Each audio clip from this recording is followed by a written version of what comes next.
क्या आप हड्डी जोड़ या कैंसर जैसी गंभीर बीमारी से परेशान हैं? तो अब निराश ना हो।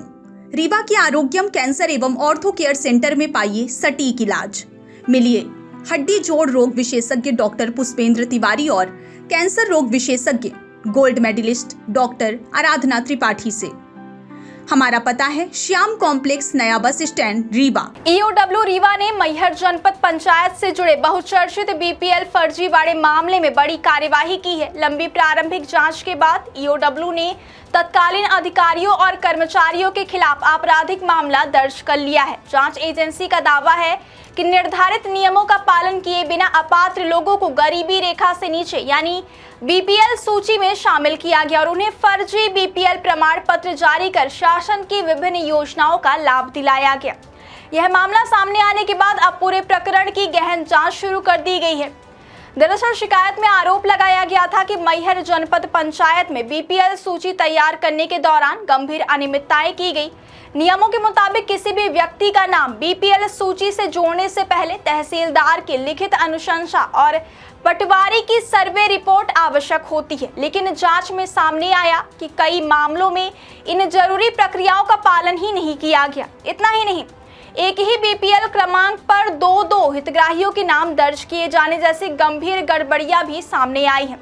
ईओडब्ल्यू की प्रारंभिक जांच में इन आरोपों को प्रथम दृष्टया सही पाया गया, जिसके बाद संबंधित अधिकारियों और कर्मचारियों के खिलाफ एफआईआर दर्ज की गई। इस मामले में जिन अधिकारियों और कर्मचारियों के खिलाफ प्रकरण दर्ज किया गया उनमें तत्कालीन मुख्य कार्यपालन अधिकारी वेदमणि मिश्रा, आरएन मिश्रा, सहायक विकास विस्तार अधिकारी प्रेमलाल गौतम, तत्कालीन विकास खंड अधिकारी सुदामा प्रसाद चौरसिया, तत्कालीन बीपीएल प्रभारी दीपक मिश्रा और वर्तमान बीपीएल प्रभारी राम सुंदर मिश्रा सहित अन्य संबंधित लोग शामिल हैं।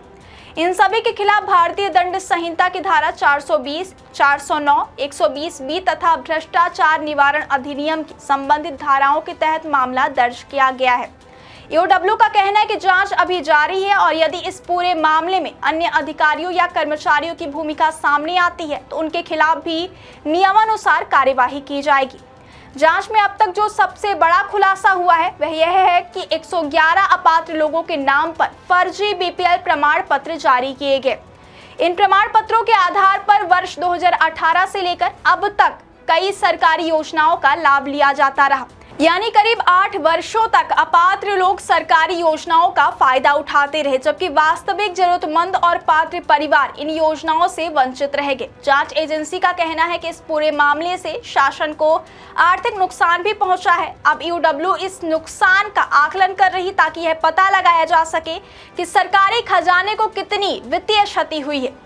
जांच में यह भी सामने आया है कि पंचायत एवं ग्रामीण विकास विभाग के दिशा निर्देशों के मुताबिक बीपीएल सूची का सही तरीके से संधारण नहीं किया गया। नियमों की अनदेखी करते हुए अपात्र लोगों को लाभार्थी बना दिया गया, जिससे पूरी व्यवस्था की पारदर्शिता पर सवाल खड़े हो गए हैं।